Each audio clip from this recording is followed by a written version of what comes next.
Re-bienvenue à Mémoire digitale, un autre épisode de ce podcast québécois qui met à l'avant-plan l'innovation, qui met à l'avant-plan surtout l'innovation et la place que celle-ci prend dans le cœur des gens qu'on reçoit.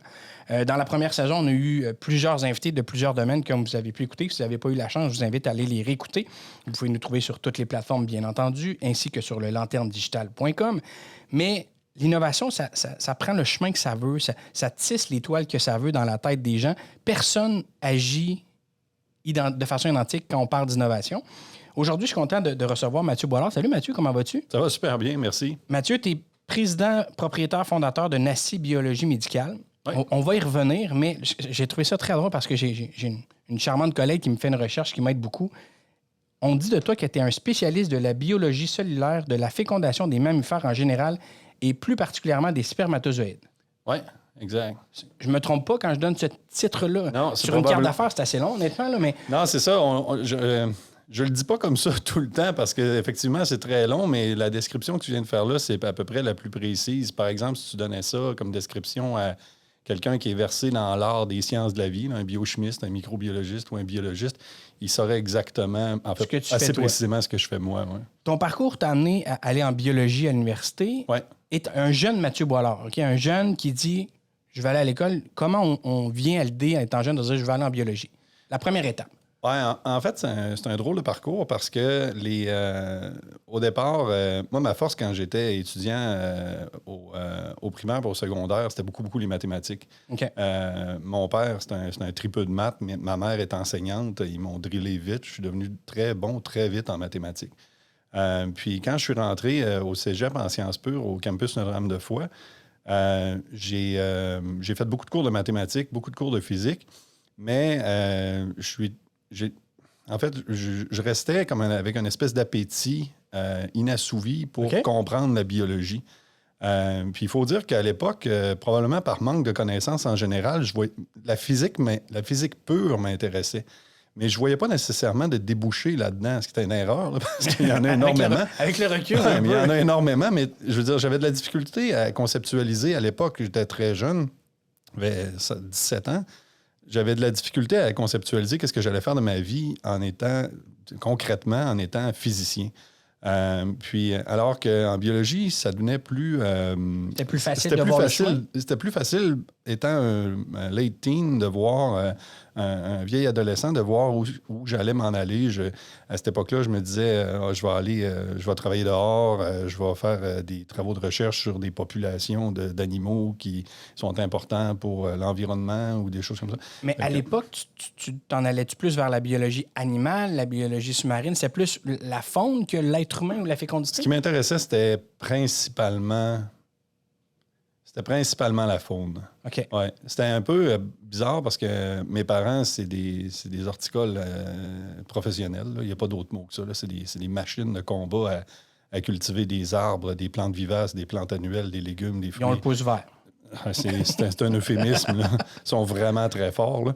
Mais moi, j'ai baigné dans leurs loisirs parce qu'ils faisaient ça after hours tout le temps. Ils ont eu des compagnies dans ce domaine-là, tout ça. Mais j'aimais ça, mais c'était pas ça qui me faisait vibrer, là, disons, en biologie en tant que telle. Ma biologie végétale, j'en garde pas autant de souvenirs qu'un bon biologiste devrait. Là. OK.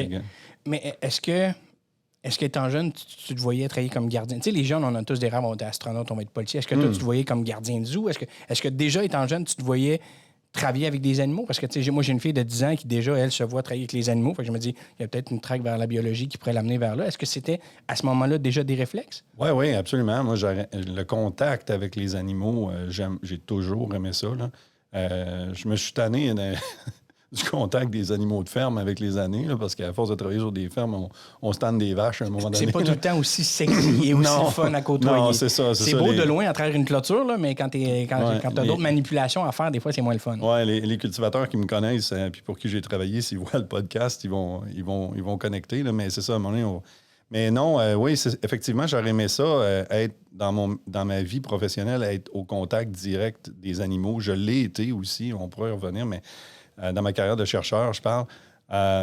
J'ai un de mes amis, par exemple, qui fait une job que j'ai envie, il est directeur au zoo de Granby, en fait, comme biologiste. Là.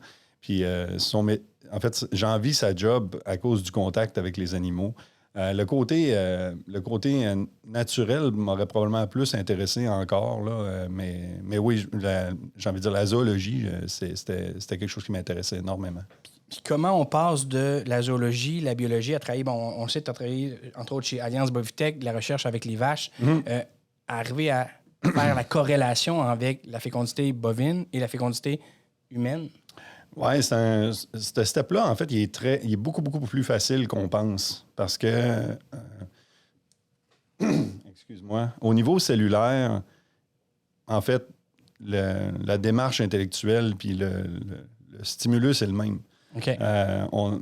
Pour moi, travailler sur un spermatozoïde humain, un spermatozoïde de petit rorqual, un spermatozoïde de cheval ou c'est la même affaire. C'est la même chose. Okay. Je veux dire, dans le labo, on fait les mêmes manips, les questions scientifiques restent les mêmes.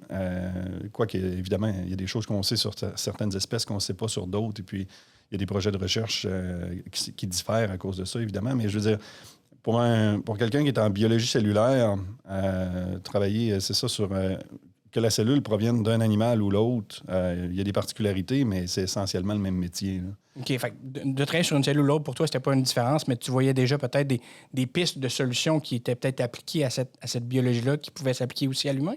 Oui, c'est ça, effectivement. Parce que quand tu travailles Parce qu'en fait, il y a une grosse partie de ma carrière où j'ai travaillé sur les spermatozoïdes d'animaux de ferme, puis le bovin en particulier, beaucoup. Puis, qu'est-ce qui est arrivé, c'est que... Qu'est-ce qui arrive, en fait, quand tu travailles sur des animaux? Le modèle animal, tu as beaucoup de questions éthiques auxquelles tu n'as pas besoin de te confronter. Tu peux... tu as une idée, tu l'essayes, puis c'est pas... Oui, le processus de recherche est beaucoup plus facile quand tu passes par le milieu animal que le milieu humain. Donc, entre autres, c'est beaucoup plus facile d'avoir accès aux gamètes, donc d'avoir accès à des spermatozoïdes ou avoir accès à des ovules.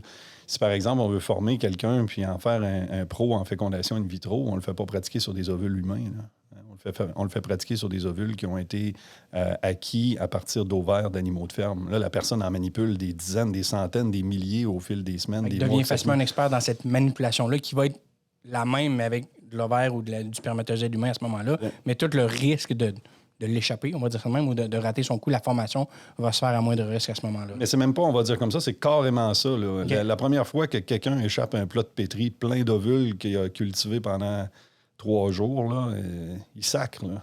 Je peux te le dire. Là, ça sacre des chercheurs? Oh oui. Moi, j'ai commencé à sacrer pendant mon doctorat, là, puis violemment. Là. OK. Là, tous les mots d'église, tu les as ramenés dans ta mémoire et sont revenus. Tu sais, tu passes 4 semaines à préparer du matériel biologique pour faire une électrophorèse, là. Les gens qui connaissent ça, ils vont connecter rapidement, mais en gros, c'est une séparation de protéines en fonction de leur taille pour essayer de mieux les identifier. OK. Tu prépares du matériel biologique, tu prépares du matériel biologique rare, tu prépares du matériel biologique. Là, ça dure des jours. Puis au moment où tu viens pour, entre guillemets, loader le gel, là, faire la manipulation critique, tu te trompes depuis, tu scrapes un mois d'ouvrage, tu es épuisé, tu te demandes si à tous les jours, quand tu fais ton doc, si tu as pris la bonne décision parce que c'est long puis c'est ardu. Fait que tu as une remise en question constante à ce moment-là, déjà La plupart des gens que je connais qui ont fait des doctorats qui ont été violemment durs et donc violemment profitables se sont remis en question plusieurs fois, là. Okay. Aux larmes, là, je parle. Ça fait que c'est quand même tough. Ça fait que c'est ça, tu finis par passer par des émotions que tu n'as pas vu venir. Mais c'est drôle parce que c'est la première fois qu'un de mes invités aborde ce volet-là de la frustration de la recherche, à quel point ça peut venir gruger en dedans. Ah oui. C'est parce que oui, on dit, bon, les chercheurs, on a parlé avec Diego Mantavoni, qui est exceptionnel. Diego, il est super sympathique. Mm-hmm. Mais jamais il me parle de quand il arrive la frustration que ça peut apporter. Puis, je me demande un point tel, l'innovation, elle a pris une place dans ta vie tout au long de ta vie, on le sent dans tes propos. Est-ce que cette frustration-là vient du fait que tu retardes une recherche? Est-ce que ça vient gruger ta fibre de toujours comprendre ce qui se passe puis que comme je recule? Ouais, ça vient pas jusqu'au point de gruger la fibre profonde de vouloir savoir, être le premier à savoir quelque chose que les autres savent pas. Quand tu fais une découverte, il y a ce moment-là où tu sais que tu es le seul à avoir raison. Puis ça doit être enivrant. C'est pas nécessairement une question que c'est enorgueillant, mais c'est que tout d'un coup, tu te rends compte que tu vas avoir beaucoup de choses à donner aux gens. Puis ça fait plaisir. C'est que quand tu travailles dans une direction puis que tu mets beaucoup d'intensité à le faire, puis qu'à un moment donné, le château s'écroule pour quelque chose que tu n'as pas vu venir, parce que ça arrive tout le temps. Hein, je veux dire, C'est ça lors de la recherche. Il y a une différence entre marcher à la trail et la défricher. Là, tu sais pas où tu t'en vas, en fait, là, des grands bouts. Là. Tu fais un plan que tu penses être le meilleur basé sur ce que tu as lu, sur le niveau de connaissance que tu as à ce moment-là. Oui, mais tu te plantes souvent. La plupart du temps, tu te plantes. Fait qu'à un moment donné, tu viens tanner de te planter. Puis qu'est-ce qui fait qu'un chercheur continue constamment? Tu le dis, là, à un moment donné, tu viens tanner de te planter. C'est une accumulation d'échecs qui mène souvent à une découverte. Là. Souvent, c'est comme ça que tu vas arriver à faire une découverte. Tu vas faire plusieurs affaires qui ne fonctionnent pas, puis à un moment donné, il y a quelque chose qui marche, puis c'est là que ça déclic. Ouais, qu'est-ce qui fait que ce thrill-là est nécessaire pour vous d'avancer? Ben, j'aimerais ça te dire pour dorer le blason de tous les chercheurs qu'on a quelque chose d'exceptionnel, mais je pense pas. Je pense que quand tu aimes ce que tu fais, tu deviens résilient puis tu avances, c'est tout.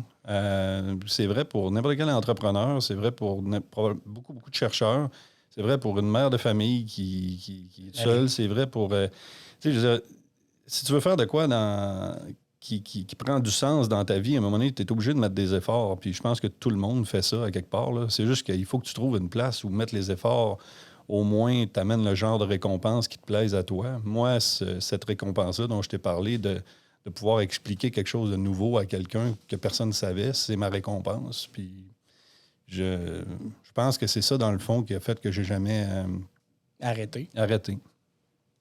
Qu'est-ce que ça fait concrètement, un Mathieu Boilard à tous les jours? Ben là, à tous les jours, c'est un peu spécial là, parce que j'ai démarré mon entreprise il y a une dizaine d'années, puis il y a eu une période de temps où je faisais absolument tout dans la compagnie, c'est-à-dire laver les planchers, accueillir les clients, répondre au téléphone, produire les rapports médicaux, aller à la rencontre des médecins, même faire des petits blogs vidéo, apprendre comment fonctionne Google Ads, commencer à coder dans WordPress. De gestion, tu y as touché. Tout d'un coup, là, tu deviens une espèce de multitête étourdissante pour toi-même, puis tu t'offres pendant un bout de temps comme ça. Fait après ça, il y a eu comme une espèce de phase où j'ai commencé à engager des gens fiables puis à leur déléguer de plus en plus de choses. Puis là, je sors d'une période d'à peu près, je te dirais, qui a duré à peu près 1 an où j'ai testé l'ouvrage que j'avais fait en quelque part. J'essaie de voir si le lab tel qu'il est présentement, il peut rouler ses opérations sans que je m'en mêle. Puis ça fait qu'au quotidien, je m'occupe d'essayer de planifier des nouveaux projets. Puis le staff roule les opérations du labo. Je continue à faire de la validation de rapports. Je communique avec des médecins chaque jour. Parce qu'en gros, ce qu'un biologiste va faire, c'est bon, mettons, moi, je me suis fait vasectomiser il y a 1 an et quelques. J'ai eu un spermographe à faire. Ces échantillons-là peuvent être traités chez vous, c'est ça? Oui, c'est ça, exactement. Okay. C'est exactement ça qu'on fait. À longueur de journée, les échantillons qu'on reçoit chez Nassi, c'est des échantillons de sperme pour lesquels on a besoin d'avoir des mesures qu'on n'aurait pas autrement. OK. C'est un art qui est assez complexe, honnêtement. La fécondité en soi, c'est pas 1 plus 1 fait 2 tout le temps. Là, c'est réglé, mais merci, bonsoir. Non, c'est ça. Comment, du jour au lendemain, tu dis, OK, je vais lancer un laboratoire, je vais ouvrir un laboratoire comme ça. Comment s'est passé ce processus-là? Parce que ça n'a pas dû être facile au départ de lever le financement, créer ce futur-là que tu voulais te bâtir pour toi, ta famille et les gens avec qui tu vas travailler. Comment ça s'est passé, ce moment-là? C'est pas une histoire qui est facile à raconter parce que c'est quand même complexe, là, mais je vais essayer de mettre les choses dans l'ordre pour que ce soit agréable à écouter. Là. La première chose qu'il faut savoir, c'est qu'à un moment donné, je me suis rendu compte que, comme chercheur, j'ai toujours travaillé dans des endroits que j'ai aimés. Tous les endroits où j'ai travaillé, j'ai aimé ça. Même les endroits où je restais très peu de temps, souvent, c'est pas parce que j'aimais pas ça, j'ai juste changé de plan. Puis...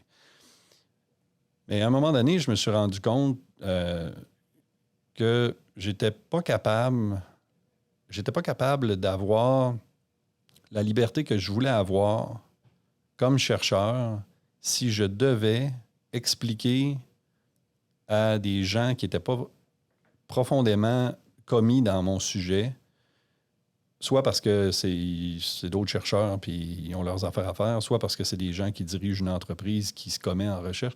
Moi, ce qui était mon cauchemar, c'était d'essayer de convaincre quelqu'un que la track que je voulais suivre était la bonne. OK. Donc, Parce que- l'espèce de chemin entre j'ai une idée, puis je sais comment je vais essayer de m'y rendre, puis OK, là, il faut que je te convainque qu'on va essayer ça. Parce que je me rendais compte que, c'est triste à dire, mais en fait, c'est normal que ce soit comme ça, mais la personne que je devais convaincre, elle ne pouvait pas comprendre. Parce que tu es tout seul. Tu sais, si tu essaies d'être on the edge, puis de faire quelque chose de nouveau, tu te retrouves tout seul. Oui, tu es en avant de la vague. T'es en avant ou à côté, t'es perdu aux fraises, en fait. Tout le monde est sur l'autoroute, puis toi, tu défriches dans les canouilles à droite, puis tu sais pas où tu t'en vas. Tu t'ouvres ta trail. Oui, tu t'ouvres ta trail.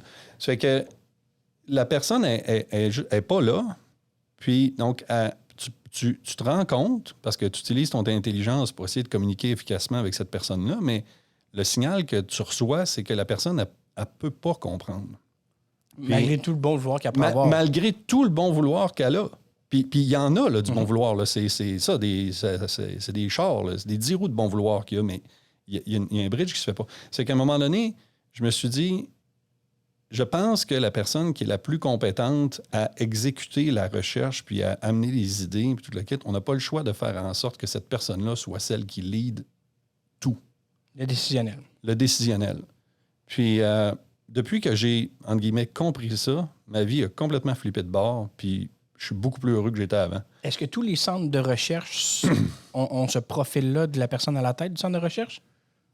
Tous les centres de recherche académiques, c'est des chercheurs qui sont à la tête des centres de recherche académiques, là, mais toutes les entreprises qui sont dans le domaine des sciences de la vie ne sont pas dirigées par des gens qui sont nécessairement des chercheurs. C'est déjà une petite innovation de ta part de décider de faire ce flip-là de chercheur à entrepreneur, parce que c'est un peu ça que tu as fait. Oui, c'est ça, mais ce que je veux dire, c'est qu'il y en a beaucoup des entreprises, si on considère l'Amérique du Nord au grand complet, là, le gars, c'est un chercheur, puis il a juste décidé de partir sa business. Là. C'est pas de vous du tout. Là. Mais c'est moi qui étais un junior, en fait, là, qui ça y a pris énormément de temps pour comprendre que moi, j'étais fait pour ça. Puis c'est pas facile de se l'avouer non plus parce que c'est risqué à faire. Puis quand tu pars de zéro, tu regardes ton compte de banque, c'est marqué 2300$, puis le premier appareil que tu as besoin, il coûte 248 000$. C'est tannant, là. Il manque des zéros. Là. Il manque des zéros. Il en manque beaucoup. Puis là, les enfants naissent, ta blonde n'a pas fini ses études. C'est pour ça que ça devient comme une espèce de situation complexe, mais à un moment donné... Donc ça, c'est un des volets, là, le volet que moi, j'avais juste décidé que si j'étais pour continuer à faire de la recherche, j'allais juste mener le bal. Pour le meilleur et pour le pire. Okay. Parce que mener une entreprise, je comprenais le rôle des gens qui étaient aux endroits où j'ai travaillé dans le passé. Je savais que, on parle de gens qui avaient des formations solides en administration, en comptabilité, en sciences. Mais de mon côté, je me disais, écoute, je ne suis pas plus bête qu'un autre, je l'apprendrai si j'en ai besoin. Le bout que je considère être le plus tough, c'est le bout qui est le cœur de l'innovation, là, qui est ce que toi, tu connais bien. Qui est de développer la science. Le reste, j'engagerai du monde, je ferai quelque chose. Mais là, je veux être le propriétaire, je veux être celui qui dit « let's go » or si on le fait, si on le fait pas. Si on le fait, si on le fait pas. Ma conjointe était dans... Ma conjointe, c'est une loner, là, elle aime décider pour elle-même, tout seule, elle aussi. Fait que je suis déjà heureux qu'elle me laisse prendre des décisions parce que c'est une femme qui est très intelligente, puis elle sait où qu'elle s'en va. Quand elle prend ses décisions, elle ne regarde pas beaucoup en arrière non plus. Elle a une grosse... Moi, je me marie le 25, je comprends ce que tu veux dire par laisser des décisions. Oui, c'est ça. Je comprends très bien. Mais c'est ça, tu fais que, en gros, il y avait le volet décisionnel, mais il y avait aussi le volet qu'elle apportait après... Au moment où j'ai réalisé ce que je t'ai expliqué, il y avait un autre volet qui était celui que je développais des connaissances que je me rendais compte n'existaient pas ailleurs pour des animaux de ferme. Je voyais le potentiel de ça pour des gens qui avaient des problèmes de fécondité. Puis en parallèle de ça, ma conjointe a fait une formation dans le domaine médical pour devenir biochimiste clinique. Puis c'est ce qu'on a besoin, un biochimiste clinique, pour démarrer un laboratoire médical. Okay. Donc, les biochimistes cliniques, c'est comme des espèces de... Les gens ne savent pas c'est quoi, mais ils sont à peu près 60 dans toute la province de Québec. Puis leur job, eux autres, c'est de diriger les laboratoires médicaux des hôpitaux. OK. Donc, oui, c'est ça. Ça fait qu'ils sont comme à peu près 60 Yoda là, qui sont là dans le back-scene. Mais c'est eux autres qui contrôlent la qualité des diagnostics. Mais c'est ce genre d'expertise-là que tu as besoin aussi pour rouler un laboratoire médical privé. Mm-hmm. Par exemple, chez nous, c'est ma conjointe, Lynn, qui est la directrice médicale. Chez Biron Laboratoire Médical, c'est un ami qui s'appelle Nicolas Tétrault, qui est un biochimiste clinique lui aussi. C'est le directeur scientifique puis directeur du laboratoire de biochimie là-bas. C'est que ce genre d'experts-là, c'est ça que tu as besoin pour rendre ton expertise valide médicalement. Donc, comme ma conjointe a terminé ça parce que c'est un sujet qui l'intéressait énormément, à un moment donné, on s'est rendu compte que si on faisait juste connecter nos deux expertises, qu'on allait avoir une belle entreprise entre les mains. Fait que c'est ça, je te dirais, pas mal les deux éléments les plus complexes. Je t'avais dit que ça allait être long comme réponse. Mais non. Mais on va s'arrêter quelques instants, Mathieu. On revient parce que je veux qu'on parle justement d'un peu qu'est-ce que Nassif fait. Mm-hmm. On va parler de la fécondité. On sait, j'ai des amis qui ont essayé à maintes reprises. On sait que ça peut être très douloureux pour des familles qui ne réussissent pas à avoir des enfants. Ouais. Le chemin entre la fécondité bovine et la fécondité humaine, comment on est arrivé, ce sur quoi vous travaillez, où vous voulez aller, c'est quoi tes aspirations. On s'arrête quelques instants pour regarder ça dans quelques instants. Un gros merci d'être avec nous encore aujourd'hui. Yes, sir.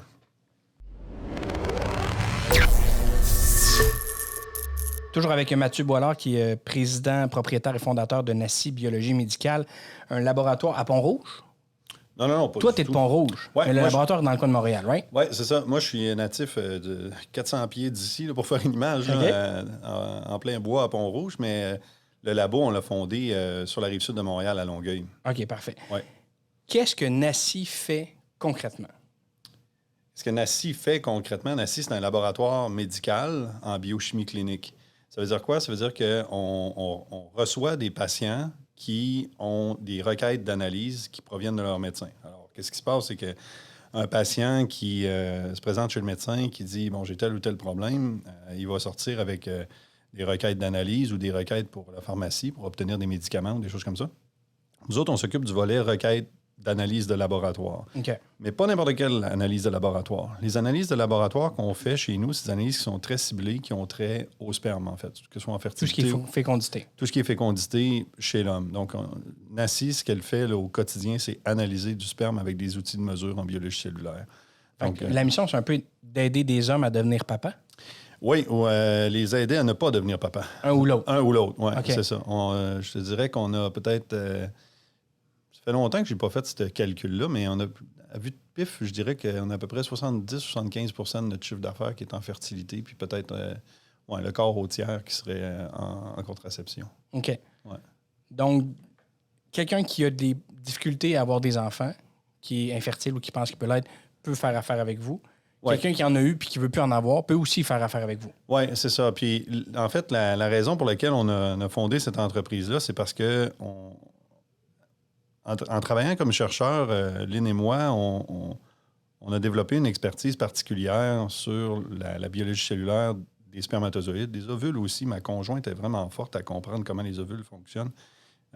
Mais moi, j'avais toujours travaillé sur la biologie cellulaire des spermatozoïdes depuis la fin de mon bac, en fait. Puis, j'ai trouvé des façons de mesurer des choses à l'intérieur des spermatozoïdes qui ont déjà commencé, mais qui, dans le futur aussi, vont continuer à aider les gens à développer des nouvelles technologies qui vont les aider à concevoir ou à mettre fin au processus de conception, là, si c'est ça qui est désiré.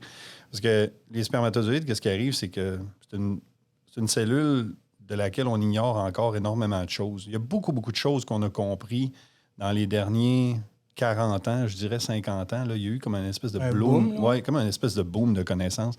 Il y a beaucoup, beaucoup de chercheurs qui ont travaillé là-dessus. Il s'est fait des travaux de recherche qui ont eu des conséquences jusqu'en physiologie cardiaque. Okay. Il y a des gens qui ont découvert des protéines là, qui avaient des fonctions absolument éblouissantes. Là. Mais, et qui souvent sont propres aux spermatozoïdes, mais des fois non, donc qui peuvent avoir des conséquences dans d'autres champs de la médecine.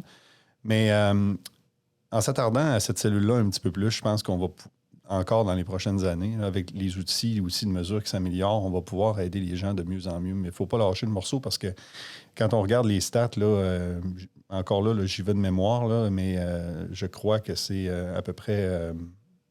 d'habitude, les gens parlent qu'il y a à peu près un couple sur deux qui franchit les portes d'une clinique de fertilité qui ne concevra jamais d'enfant. Là. Sur deux? Oui. Wow, c'est gigantesque. C'est gigantesque, surtout si on tient compte de l'expertise qui est déployée.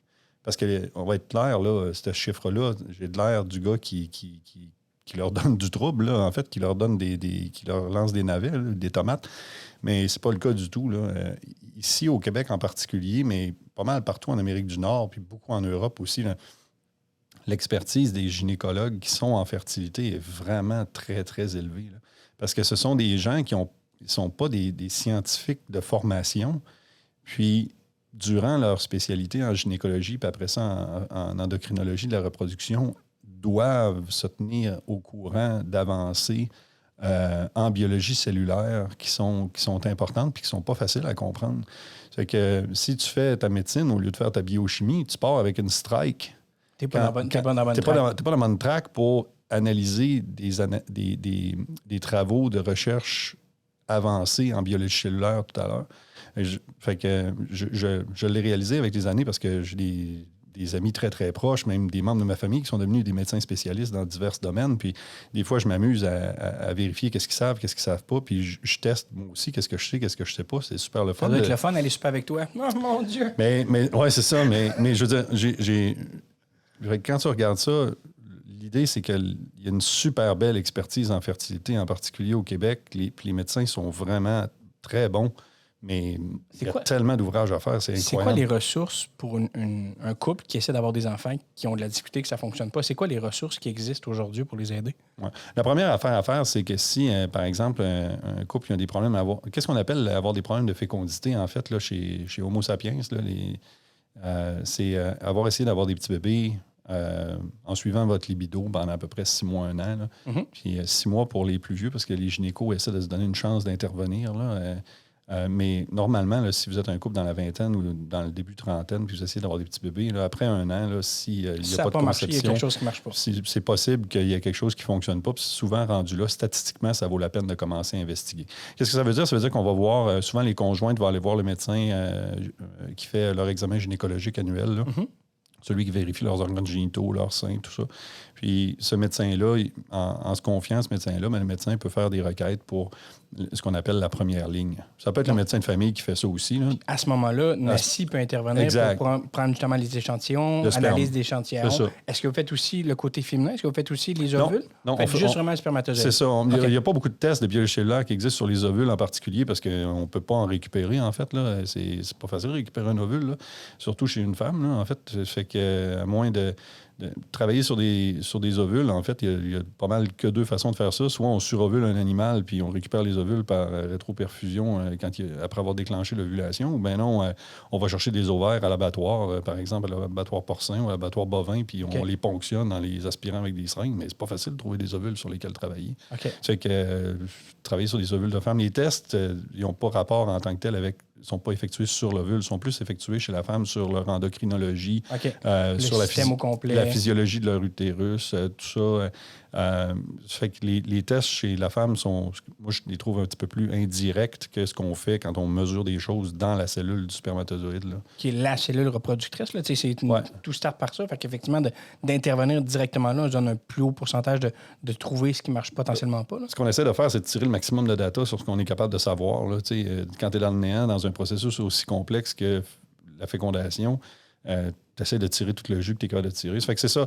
Normalement, il y a comme 3 blocs légaux à vérifier là, chez le conjoint en partant. Normalement, il y a un médecin, il va faire un examen des organes génitaux. En première ligne, il va aussi vérifier pour les ITS, savoir si le conjoint a déjà été exposé à la gonorrhée, chlamydia, parce que ça peut causer des problèmes à long terme, même si c'est guéri.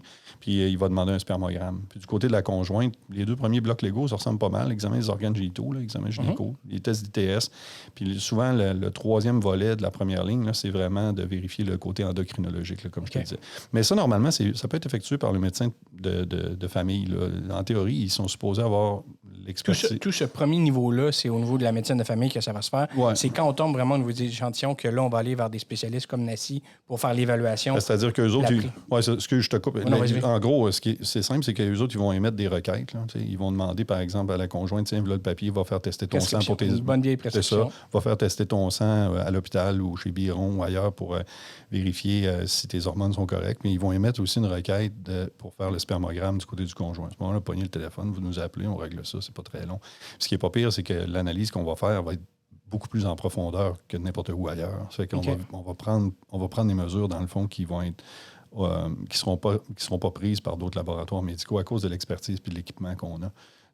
La spécialisation, c'est vraiment la fécondité masculine. Oui, exactement. D'où là l'intérêt pour les hommes d'aller directement chez Nassi parce que là, on va aller beaucoup plus loin, on a beaucoup plus de chances de pouvoir intervenir plus rapidement. Mais est-ce qu'on peut grâce à toute cette recherche-là, puis les données que vous allez chercher, est-ce qu'on pourrait donner une ligne de traitement? Est-ce qu'on peut donner des solutions? Est-ce qu'on peut intervenir? Là, j'extrais pas des interventions chirurgicales. Est-ce qu'on peut aller à dire, OK, bien lui, il y a un tel canal qui est bloqué, il faudrait le débloquer, comme en cardio, on voit avec tout le kit. Est-ce qu'on peut se rendre jusque-là? Moi, je suis pas médecin, là, mais quand je vais voir des conférences de médecins, ce que les urologues, entre autres, qui sont en ferti nous disent, c'est que la plupart des problèmes de fécondité qui sont trouvés en première ligne ou plus tard, la plupart des problèmes de fécondité masculine sont trouvés, il y a quelque chose à faire. Puis des fois, c'est hyper simple. Hein. On voit des patients qui ont des fois des infections dans leur tractus génital qui sont plus ou moins asymptomatiques. Puis à un moment donné, on se rend compte qu'il y a une bactérie là qui n'a pas d'affaire là, les antibiotiques pendant 3 semaines. Et puis, en tout cas, ça aide. Là. Les paramètres du sperme commencent à s'améliorer quand on les observe dans le labo par la suite de la résolution de cette infection-là. C'est un exemple qui arrive pas si souvent, mais des fois, ça arrive. C'est juste pour te donner une idée. Là. Mais il y a des hommes aussi qui ont des problèmes anatomiques. Il y en a qui ont des problèmes... un problème qu'on voit souvent en fertilité, c'est les varices au niveau des veines testiculaires. Donc, le sang veineux a de la difficulté à revenir vers le système porte hépatique. Donc, c'est pas bien compliqué. Hein. Si t'es pas capable de sortir les déchets, ça va pas bien. Hein. Ça reste là, puis ça contamine tout le reste, nécessairement. Disons que ça affecte toute la physiologie du testicule, puis ça peut causer des problèmes.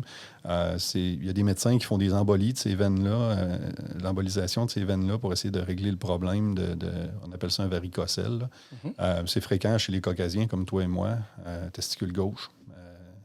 OK, c'est assez précis à ce point-là, caucasien, testicule gauche. Oui, il y a un allèle qui se promène dans notre génétique là, qui fait en sorte que, si mon souvenir est bon, là, la veine testiculaire gauche, au lieu d'être connectée dans la veine cave directe, elle est connectée dans la veine rénale. Fait que là, ça fait un T. Fait que la pression, en partant, la pression est pas pareille. Là. Fait que c'est des vieux cours. Là. J'espère que je ne me trompe pas puis que mes profs on a un appel. Non, c'est vrai. mais au-delà de ça, on entend souvent des gens qui disent moi, j'allais faire des tests, ils m'ont dit que mon sperme était lâche. OK.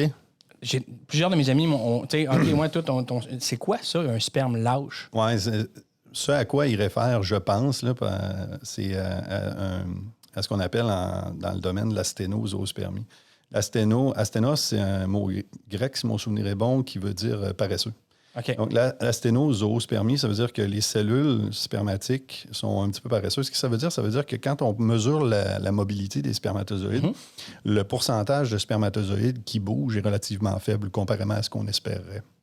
Comment on peut régler ça? Est-ce que ça se règle? Est-ce qu'on donne du Red Bull? Ou... Ça dépend de la cause, en fait. Ça dépend de la cause. Un peu comme je disais tout à l'heure, on pourrait se retrouver dans un problème, par exemple, d'infection ou la présence des globules blancs qui essaient de faire le ménage nuisent au trafic, mettons. En fait, ils transforment le liquide dans lequel les spermatozoïdes baignent en espèce de zone de guerre chimique, là, si on veut. Okay. Puis ils finissent par avoir... Disons que leur métabolisme, les déchets qu'ils génèrent, tout ça, finissent par avoir un impact sur la physiologie des spermatos, puis peuvent les affecter, mais il peut y avoir des causes génétiques même à ça. Là. Autrement dit, le gars, il est juste fait comme ça parce qu'il y a une protéine qui devrait être là, qui fait mal sa job parce qu'elle est mutée à quelque part dans son génome, lui. Puis là, laquelle, on ne sait pas, parce qu'il y en a des milliers, fait qu'on ne découvrira jamais exactement qu'est-ce qu'il y a. C'est pour ça que bien souvent, les médecins en fertilité, à un moment donné, ils cherchent au début, ils essaient de trouver une solution, etc. Mais à un moment donné, s'ils voient que le laboratoire diagnostique, comme Nassi, est à bout, puis il a tout mesuré ce qu'il pouvait, mais on ne peut plus avancer, mais c'est là qu'ils vont passer souvent des traitements qui sont des traitements de deuxième ligne, troisième ligne, comme l'insémination, de la fécondation in vitro. Là. À ce moment-là, dans ces traitements de deuxième et troisième ligne, est-ce que Nassi peut aussi intervenir pour aider, s'assurer que les spermatozoïdes soient corrects? Est-ce que là aussi, vous pouvez intervenir? Oui, parce que qu'est-ce qui arrive, c'est que plus ils vont... En théorie, là, qu'est-ce qui se passe, c'est que plus ils font des traitements qui sont demandants du côté de la conjointe, plus ils nous demandent la validation que le sperme est correct du côté du conjoint. Pour que ça suive, là? Bien, pour que ça suive, c'est ça. Tu ne veux pas envoyer une conjointe en surovulation ou où tu ne veux pas non plus commettre des ovules qui ont été donnés ou achetés avec du sperme qui a un problème caché, puis t'en rendre compte après. Que souvent, nous autres, on a des clients, là, des cliniques de fertilité ils ont fait leur propre évaluation du sperme parce qu'ils ont l'expertise pour le faire en théorie. Là. C'est juste que nous autres, on est un peu maniaques puis on monte une coche au-dessus. Là. Mais je veux dire, leur laboratoire dans les cliniques de fertilité pour faire les analyses du sperme sont tout à fait valides. Là. Ils vont aller répondent aux normes. Survalider avec vous pour être sûr. C'est ça. Là, à un moment donné, ils passent à l'étape au-dessus puis là, ils disent nous autres, on trouve rien, mais on aimerait ça que tu checkes, voir si tu trouves rien, toi non plus. Si tu trouves rien, on va y aller. Mais j'ai une amie qui a fait le processus puis c'est excessivement demandant aussi pour la femme de ce processus-là. Les piqûres, les hormones, c'est vraiment pas facile. Fait que je peux comprendre OK, on est tous prêts à le faire. On va juste s'assurer que ce qu'on va mettre, ça va être correct puis ça va coller le plus possible pour donner les chances que ça fonctionne. Est-ce que tu t'ennuies d'être chercheur? En fait, je le suis encore. Parce que tu en parles avec tellement de passion, avec tellement de... T'es ultra intéressant à écouter, mais tu as le volet président d'entreprise, chef d'entreprise, qui est un autre chapeau complètement, qui doit t'amener à être moins dans les labs. Oui. Je suis plus capable de maniper parce que je suis trop écœuré. OK. Je dirais être debout dans un labo à fourmiller comme si tu faisais de la cuisine, il y a du monde qui sont faits pour ça à longueur de carrière. Moi, je me suis tanné. OK. J'en ai trop fait, je pense. Surtout dans les années où j'ai lancé Nassi. Il y a des semaines, là, j'ai passé 70, 80, 90 heures avec mon cerveau sur le dos. Je dirais, comme n'importe quel entrepreneur qui part sa business, je me suis retrouvé à un moment donné à brailler pendant 2-3 heures en train de travailler parce que tu n'es juste plus capable. Tu n'es plus capable, mais il faut que tu le fasses. Puis quand j'ai recommencé à en faire un petit peu, je me suis rendu compte que c'était plus pour moi de maniper, là, d'être dans le labo celui qui prend les pipettes puis tout le kit. Sauf que j'aime encore beaucoup lire sur ce qui est upfront. Puis j'ai encore beaucoup d'idées que je veux livrer, mais qu'est-ce qui va arriver, c'est que je vais m'impliquer dans le labo encore, mais probablement à 5-10% des manips que je veux qu'ils soient réalisés. Puis je vais faire deux choses. C'est que je vais engager des gens qui sont intéressés à apprendre sur ce domaine-là, à l'idée, un projet de recherche que je leur confie, à le co-diriger avec moi, puis à bâtir de la relève de cette façon-là. Parce que je pense que les idées que j'ai présentement en fait, les idées que j'avais quand j'ai lancé Nassi, il n'y en a pas une qui est commencée encore. OK. Il y a beaucoup de belles choses qui s'en viennent. Oui, absolument. La grosse majorité des choses que j'envisageais en faisant Nassi n'ont même pas été abordées encore. Au départ, quand j'ai lancé l'entreprise, je me suis rendu compte que les besoins immédiats des médecins qui allaient créer du revenu dans mon entreprise n'étaient pas du tout ceux-là que... Qui étaient alignés avec tes visions de recherche. Exact, parce que si j'essaie de les convaincre de ces visions de recherche-là, je vais me retrouver dans le même pétrin que j'étais quand je travaillais pour d'autres. Fait que je leur ai livré les choses à mesure qu'ils m'exprimaient leurs besoins. Hein. Une entreprise, il faut que tu répondes à un besoin. On fait starter la machine à saucisses, quand elle roule, après on développe. C'est ça. Fait que là, la compagnie est profitable, le cash flow est là. Si je veux engager quelqu'un pour travailler sur un projet qui me tient à cœur et qui va briser des choses qu'on pensait être impossibles, ben là, j'ai les moyens de le faire. C'est pour ça que j'ai travaillé beaucoup dans la dernière année, essayer de déléguer les opérations en tant que telles puis à me dégager de ça. Parce que c'est ça, le meilleur côté innovation est encore à venir pas mal. Fait que le vrai visionnaire, Mathieu Boilard, il va commencer là bientôt. Oui, exact. J'ai eu 45 ans il n'y a pas trop longtemps.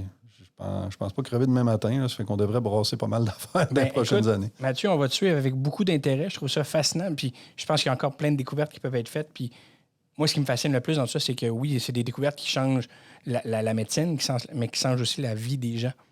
Clairement. Le désir d'avoir une famille est très puissant. Moi, j'ai toujours voulu avoir des enfants. J'en ai 4 aujourd'hui. Je me considère choyé d'avoir eu des enfants et de ne pas avoir eu de difficulté à avoir des enfants non plus. J'ai des amis qui ont eu de la difficulté. J'ai des amis qui ont eu des mauvaises surprises, qui pensaient ne plus en avoir, qui en ont eu. Mais c'est l'amour et ce que ça apporte, la parentalité, je pense que c'est un beau domaine pour pouvoir trouver et aider le plus de gens possible à en avoir. On réussit pas... Même là-dedans, il faut être résilient parce que... on ne peut pas sauver tout le monde. Mère Nature nous rend vraiment humbles. Je trouve tellement qu'on n'aide pas beaucoup de monde réellement. Mais quand on réussit notre coup, on est vraiment fiers. Là. Mais il faut faire mieux. Il faut vraiment faire beaucoup mieux qu'on fait là. Mais on va te laisser du temps pour trouver comment faire dans ce cas-là. Oui, une chose à la fois. Merci énormément d'être venu avec nous aujourd'hui à Mémoire Digitale, Mathieu. C'est moi qui vous remercie. Un énorme privilège d'avoir eu la chance de te parler aujourd'hui. Je vous invite à nous suivre sur tous nos réseaux sociaux, bien entendu, lanternedigital.com pour les épisodes, YouTube, Spotify, on est là, bien entendu. Merci d'avoir accepté qu'on digitalise ta mémoire. Merci beaucoup pour l'invitation. C'est un honneur pour moi de venir vous voir. Ça sera une prochaine. On va parler aussi avec ta conjointe. Je pense que j'aurai de quoi jaser amplement dans un prochain épisode. Vous allez avoir du fun pas mal. Un gros merci. Fait qu'on se voit bientôt pour une autre mémoire qu'on va digitaliser. Bye.